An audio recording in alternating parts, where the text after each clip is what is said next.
Hello and welcome back. This is the Clay Golem, this is Foundry VTT, and in this video we're doing something different. We're doing a bit of a review, because we don't normally do this. This is not normally what this channel is about, but this is, to be honest, this is something a bit special.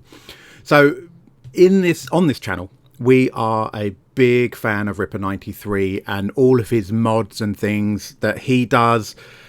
We use them all the time because they make our life much easier from a setup point of view, but also from a playing point of view.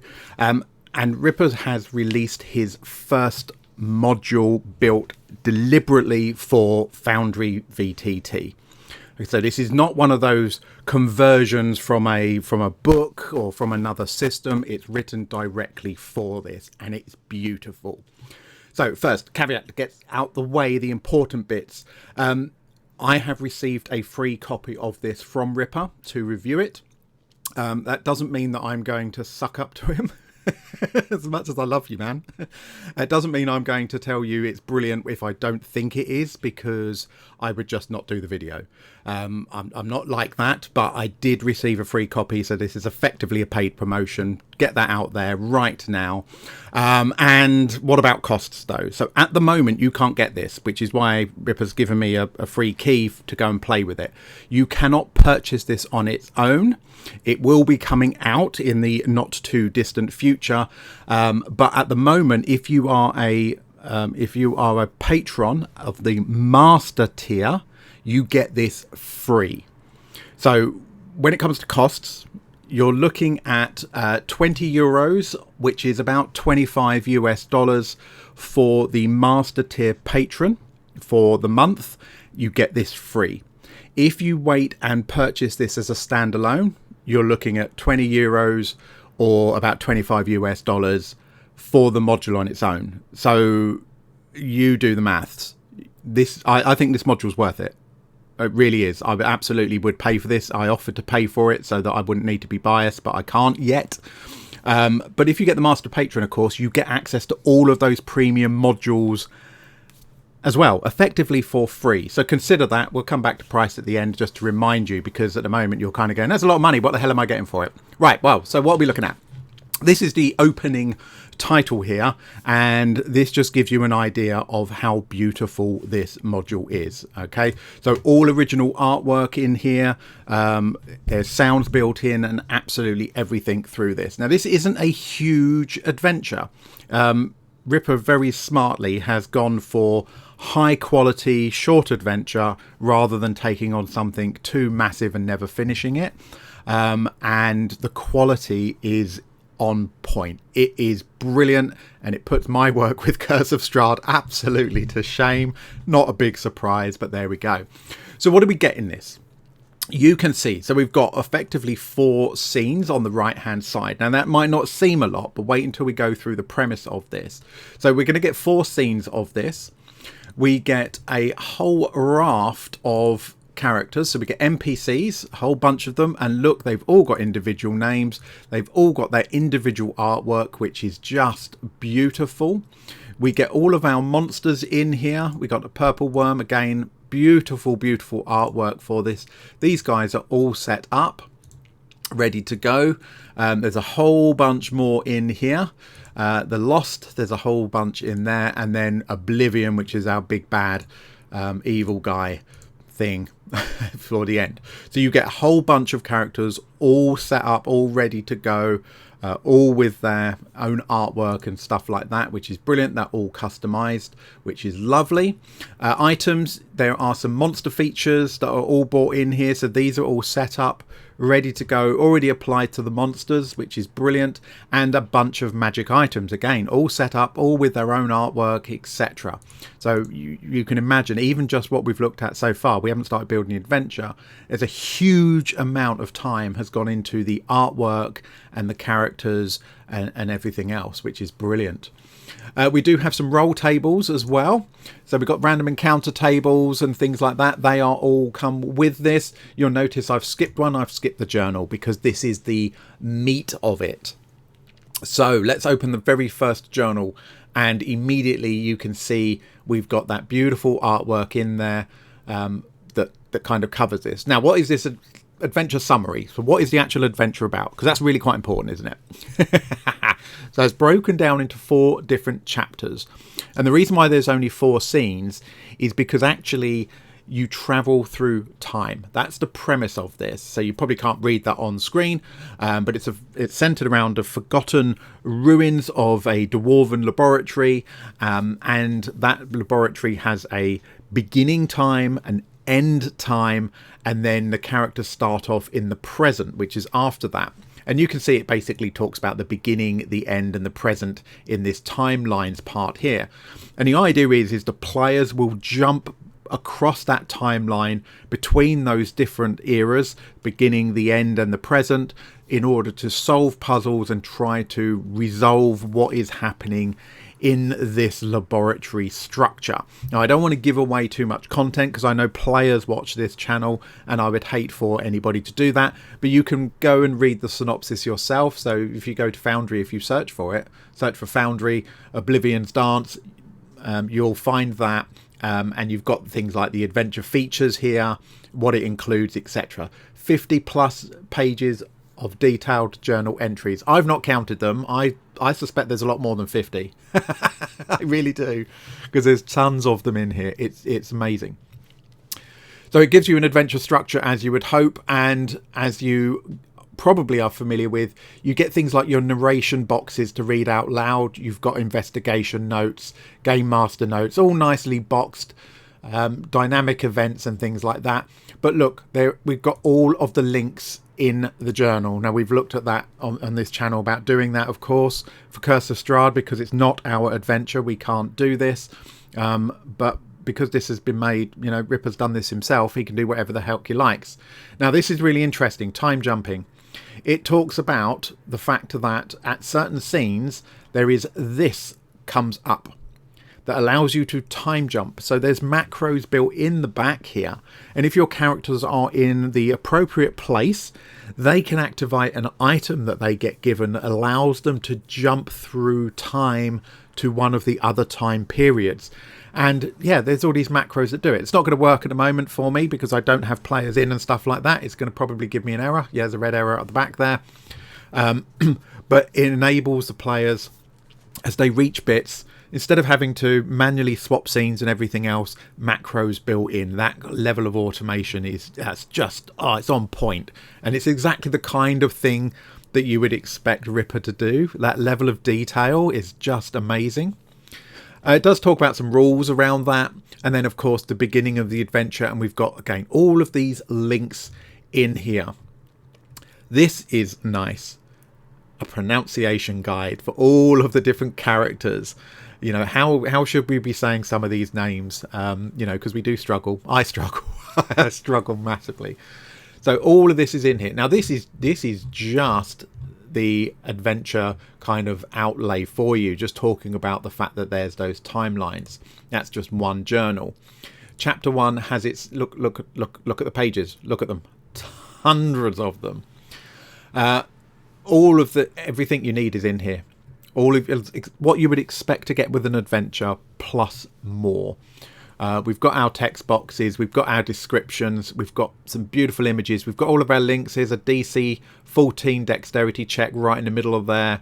We've got all of those things, secret switch. Here's one of those time jump bits. So if they're in this particular room, A3P, then it allows them to time jump and shift which time era they're in, which is brilliant. Link to the dynamic events if they've got them.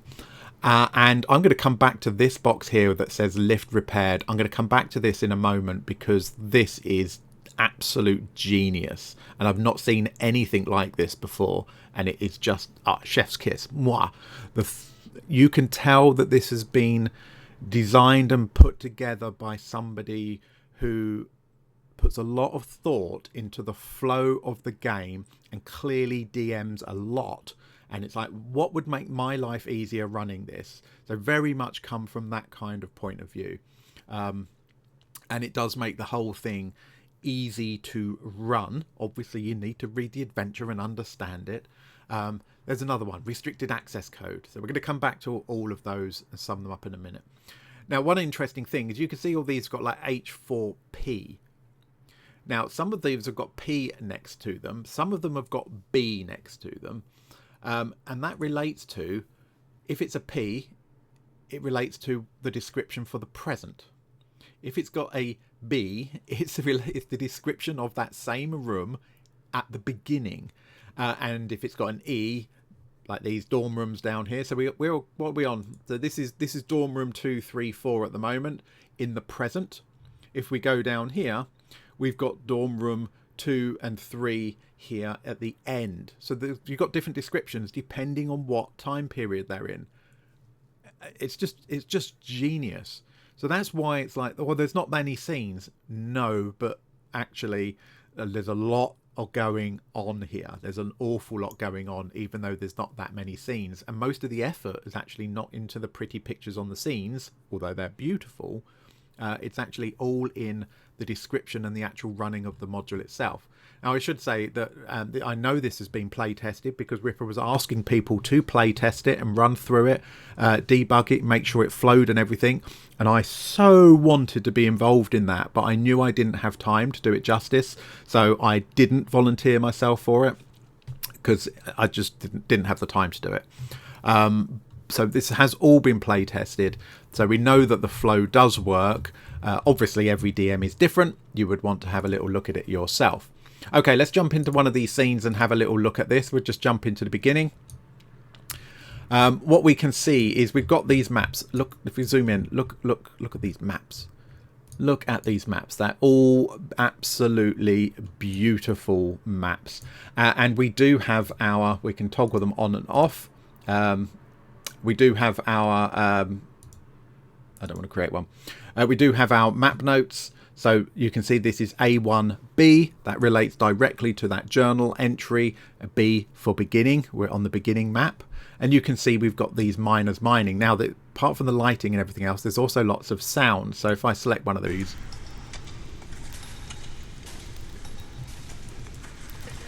the whole map is lit and has sounds, atmospheric. It's just amazing.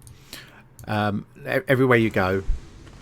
I mean, this scene's going to be mostly the same because they're all mining. But you've got drips and things like that. If I just turn on sounds, look at them. Sounds everywhere. Lights everywhere. Yeah. For all those little torches and things like that. So it's fully set up and ready to go. You just need to read the module and understand what the flow is.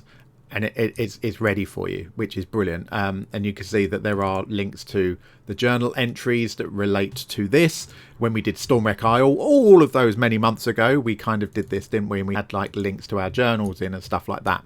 But again, you don't often see that in published adventures. It's right here. All good. Let's have a quick look at another scene. I don't want to give too much away about the plot itself, because like I say, players, you know, you might be a DM looking at this kind of going, I'd love to play this, and you're going to, I don't know, you might purchase it for a friend or something like that for them to run it, so you don't want too much given away either. But everywhere, look how well populated this is with people. And again, we're going to have loads of sounds and things on here in the relevant places. You know, this is an eating, dining place. Yeah, a bit quieter, just a nice bit of background noise there that we've got in here. It's amazing. So the general premise of this is, yes, traveling backward, forward in time, trying to save it, but it involves a number of puzzles that the party needs to solve. So if I go back to the journal, one of the things I said I will come back to is these boxes that are throughout the journal, throughout the adventure. These are trackers. So the main things that they need to do in each chapter: repair the lift, disable the barrier, power the portal, decide which form of the Oblivion the party will face. I'll come back to that.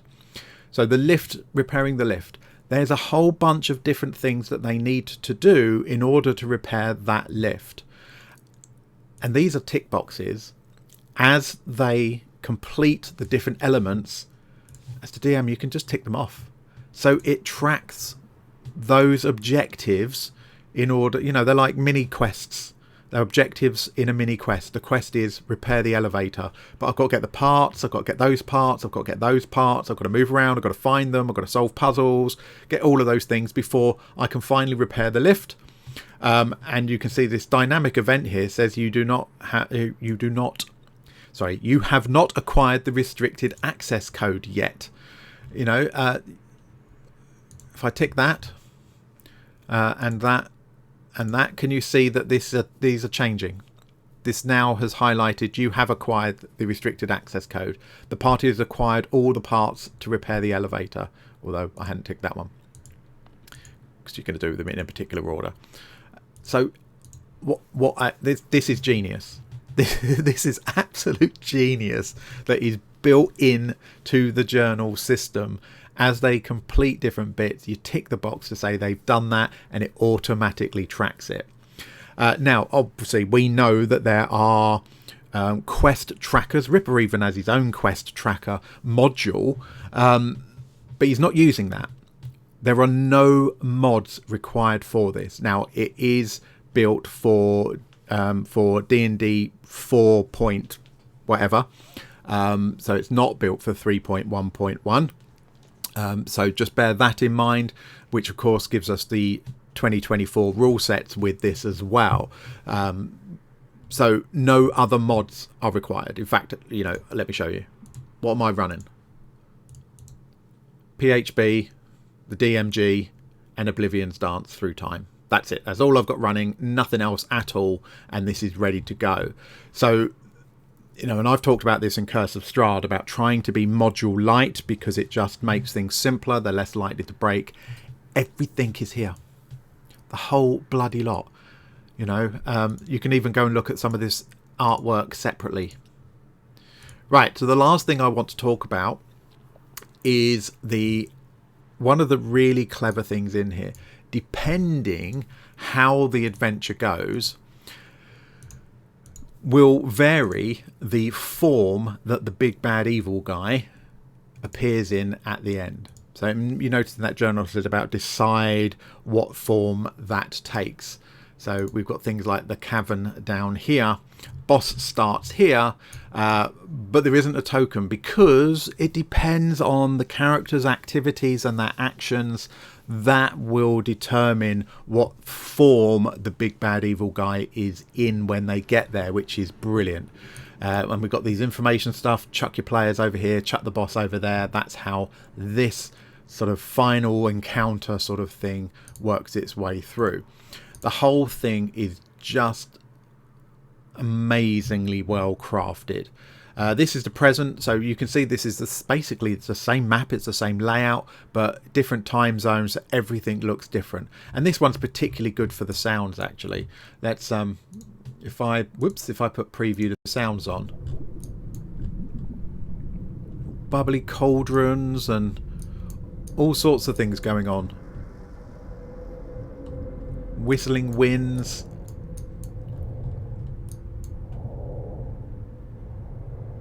Yeah, all sorts of stuff, all built in, really, really atmospheric. I am so impressed with the way that this module has been put together, just the effort and stuff.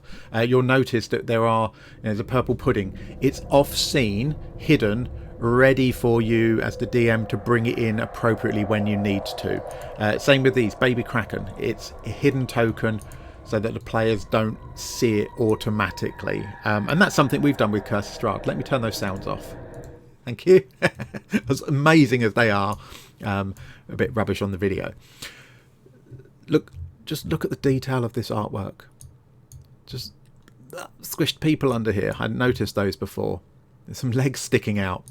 It is just amazing detail that's put in here. Now, obviously, this is tons and tons and tons of hours worth of effort to create this, to put this together. Not just the idea itself, but the amount of time that's gone into the artwork, pulling those things together, and a lot of those macros, the automation bits in the background that will transport you through time, which is what that macro is doing.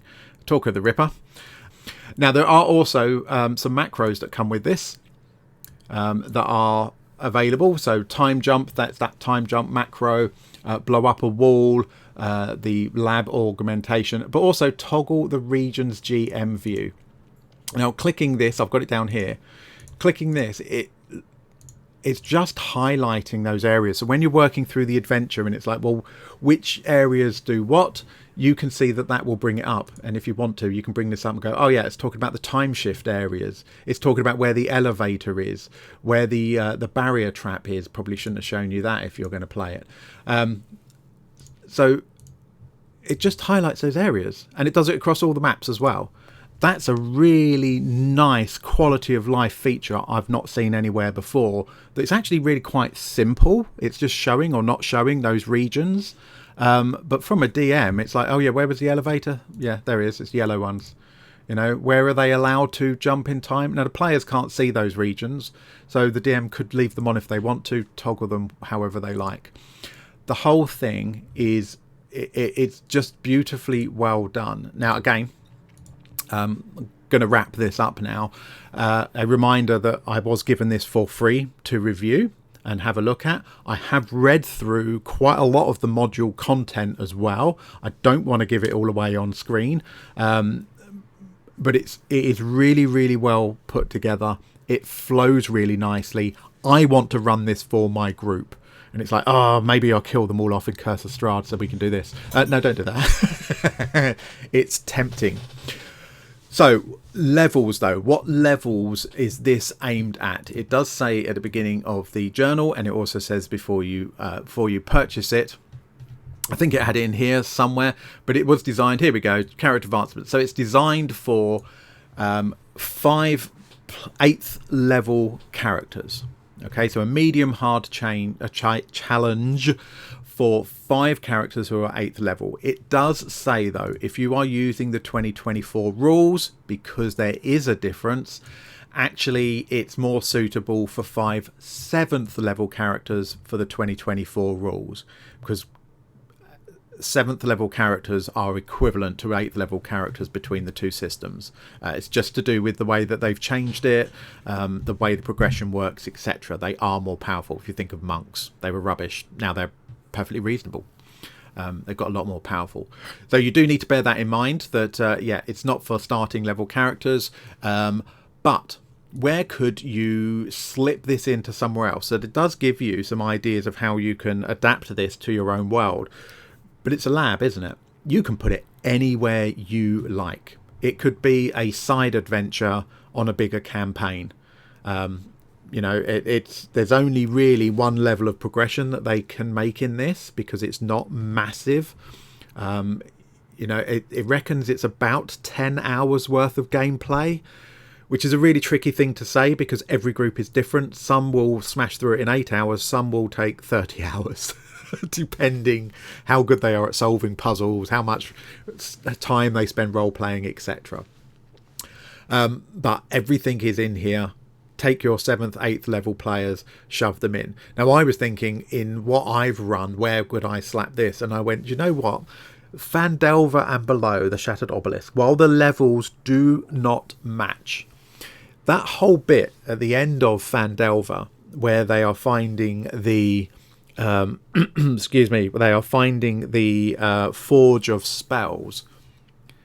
You can basically take that entire dungeon out and replace it with this. Yes, the levels don't match, you would have to do some work on it, but you could bring that entire adventure up to level 6, 7, so that they hit Oblivion's Dance Through Time instead of the classic ending to that for the Forge of Spells. They could go through this and have to defeat this before getting to Forge of Spells, which would be a much nicer rounding of that adventure, because it is a little bit flat at the end. This would be an epic ending. Yeah, just got fiddled with you know, the rest of it you would have to bump up some levels to make it kind of all fit and run smoothly, or add extra segues in to get them those levels, get them ready for this. But that's just an idea. That's what you could do. So a reminder just on pricing and stuff, you cannot buy this just yet as standalone. It is coming out, I think Ripper said in a few weeks. just having a check. Launches in a week or two from today, so give or take. So it won't be here for Christmas. But yeah, if you take the Master Patreon tier, you get this for free.